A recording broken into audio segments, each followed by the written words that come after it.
안녕하세요. 보이는 건 다 찍는 손말랑입니다. 제가 이제까지 헝가리 이야기를 좀 많이 하는데 폴란드 말고 헝가리 얘기를 좀 할 거예요. 오늘은요. 아무튼 헝가리가 되게 독특한 나라입니다. 여러분 서양에서 흔히 미국에서는 9월 23일 2021년 이렇게 쓰고 서양에서는 23일 9월 2021년 뭐 이렇게 씁니다. 근데 헝가리는 우리랑 똑같아요. 2022년 1월 25일 이렇게 씁니다. 되게 신기해요. 제가 그냥 말로만 들었었는데 정말 그렇고요. 이들이 혼족이라서 이 헝가리. 근데 뭐 사실 헝가리는 뭐 우리가 코리아가 아니듯이 우리가 코리아가 아니고 대한민국, 한국이듯이 헝가리도 헝가리가 아니라 마지아르라는 이름을 가지고 있어요. 아무튼 근데 헝가리라고 우리가 부르는데요. 이 헝가리는 좀 그것도 있지만 이 우랄 알타이계라서 우리랑 어순이 비슷하고 말이 비슷하다고 하는데 들어보면 하나도 똑같진 않습니다. 뭐 배우고 나면 뭐 배울 때 정말 어순이 비슷해서 뭔가 편하다 이렇게 느낄지 모르지만 실제로는 그냥 하나도 못 알아듣겠어요.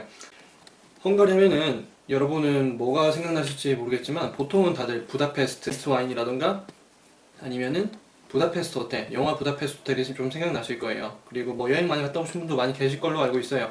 삼성하면 헝가리입니다. 유럽에서는요. 헝가리면 삼성이에요. 돈을 너무 아꼈기 때문에 한국에서 그 아낀 만큼을 세금으로 내야 된다. 이런 법이었어요. 진짜 황당하죠. 아무튼 이 헝가리에도 극우, 독재자, 그다음에 민족주의자 뭐 이런 이야기를 듣는 유럽 안에서 이런 이야기를 듣는 정치인이 있습니다. 바로 이 빅토르 오르반이라고 하는 그 총리인데요. 저도 이 사람이 좀 궁금했어요. 빅토르 오르반 얘기 나오면 맨날 욕하는 얘기, 뭐 되게 좀 독재자, 민족주의자 거의 이런 얘기예요. 근데 이게 나쁘게 들으면은 나쁘게 들을 수가 있나 봐요. 근데 제 귀에는 저런 인물이 다 있었구나. 헝가리가 되게 흥미롭더라고요. 그리고 이 헝가리를 여행을 가면서 제가 놀란 게 헝가리 여행 가려고 이제 뭐 PCR 테스트며 이제 뭘 해야 될까, 마스크를 몇 개 챙겨가야 될까 이렇게 고민을 하던 작년에 마스크는 일단 안 쓴다고 하지 PCR 테스트도 안 한다는 얘기가 더 많은 거예요. 그래가지고 안 했어요. 둘 다 안 했어요. 그래서 되게 좋았어요. 비용도 되게 많이 아낄 수 있었고 시간도 아낄 수 있었죠. 그리고 뭐 대체적으로 한국 사람이 굉장히 많거든요. 가면은 근데 이야기를 왜 하는 사람이 없는지 저는 모르겠네요.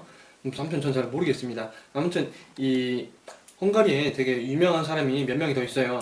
바바라 프레빈, 굉장히 미인 모델이자 배우죠. 저 굉장히 좋아하는데 헝가리 사람이 진짜 몰랐어요. 이름이 바바라 팔빈인데 그게 어떻게 헝가리어인가 이렇게 생각이 들 정도로. 그 다음에 조지 소로스가 있습니다. 조지 소로스 하면은 IMF, 그 다음에 영국을 무너뜨린 그런 악당증으로 이렇게 묘사가 되는데 저도 그렇게 잘 알진 못하지만 이 사람은 그렇게 좋은 사람은 아니죠. 아무튼 다시 이 오르반 총리는 사선을 역임한 총리랍니다. 그래서 지금도 사선을 했다고 해서 물론 사선을 했으면 이유가 있는 거잖아요. 그런데 이걸 가지고 독재를 한다 이렇게 표현을 많이 하는데 이 사람이 욕을 먹는 이유가 뭐 여러 가지가 있어요. 일단은 동성애를 일단 굉장히 싫어해서 LGBTQ는 안 된다 이렇게 공식적으로 이게 나와서 국민들에게 이렇게 말을 하고 그다음에 그러니까 동성혼 허용하라고 하고 그다음에 그 난민들 할당 받으라 이렇게 하는데 싫다고 했어. 그래가지고 여러분 옛날에 굉장히 큰 뉴스가 한번 터졌었어요. 난민들이 유럽으로 막 이렇게 건너오고 싶어 해요. 이상하게 사우디나 저기 UAE로는 안 가고 이상하게 유럽으로 건너오려고 하는데 여기를 건너려면은 루마니아랑 헝가리를 건너야 되거든요. 근데 헝가리가 옛날부터 그러니까 무슬림들하고 천적이었어요. 그렇다 보니까 지금까지도 그 전통이 이어져 있고 여기서 지금 난민 할당제를 거부하면서 넘어오지 못하게 하도록 헝가리 국경에서 이렇게 대치를 하던 장면이 있었는데 거기서 어떤 여기자가 넘어오지 못하게 발을 걸어서 난민이라고 부르는 사람의 발을 걸어서 넘어뜨린 게 이게 큰 화제가 되었었고 그래서 나중에 그 기자가 해고가 되었었거든요. 워낙에 큰 이슈였기 때문에 말이죠. 예쁜 호수가 있어요. 그 굉장히 크고 예쁜 호수가 있는데 이름이 생각이 안 나네요. 발랑?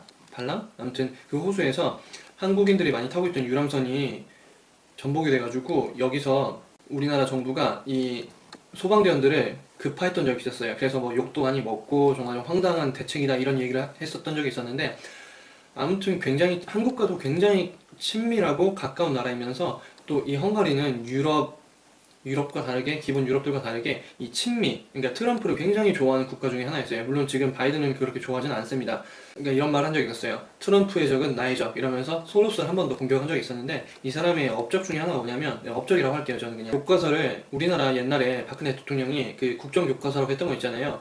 사실 지금 교과서도 사실 문제가 많듯이 이 교과서를 민족주의적이고 보수적으로 편찬했다는 것 소로스를 공격하고 그를 헝가리에 들어오지 못하게 입국 금지를 하고 그가 세운 대학교가 있거든요. 그것도 폐교를 시켰답니다.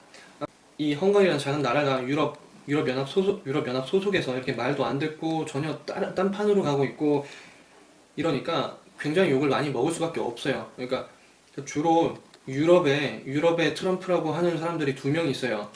대표적으로는 헝가리의 빅토르 오르반 총리고 그 다음으로는 폴란드의 안제이 두다입니다. 아무튼 안제이 두다는 나중에 제가 좀 더 조사를 해봐서 얘기를 할 거고, 이 사람이 그래서 이제 이렇게 굉장히 독재자니 뭐 극우니 뭐 민족주의자니 욕을 굉장히 많이 먹었어요. 그렇지만 한국에게 손을 뻗칩니다. 우리나라 와서 우리나라 와서 공장 차려라, 사업해라, 이렇게. 민족주의자가 이게 민족주의자라고 할 수 있을까요? 전 잘 모르겠어요. 극우, 독재자, 민족주의라고 한 사람인데 막상 국민들은 백신 패스에 대해서 시위를 한번 해본 적도 없고, 마스크 쓰기 싫다 이런 얘기를 한 적도 없는 것 같은데 마스크도 안 써도 되고, 실내에서 마스크도 안 써도 되고, 백신도 뭐 맞던지 말던지 알아서 해라, 이렇게 해버렸어요. 여러분, 이 빅토르 오르반이라는 총리가 과연 어떤 사람으로 여러분에겐 각인이 되시나요?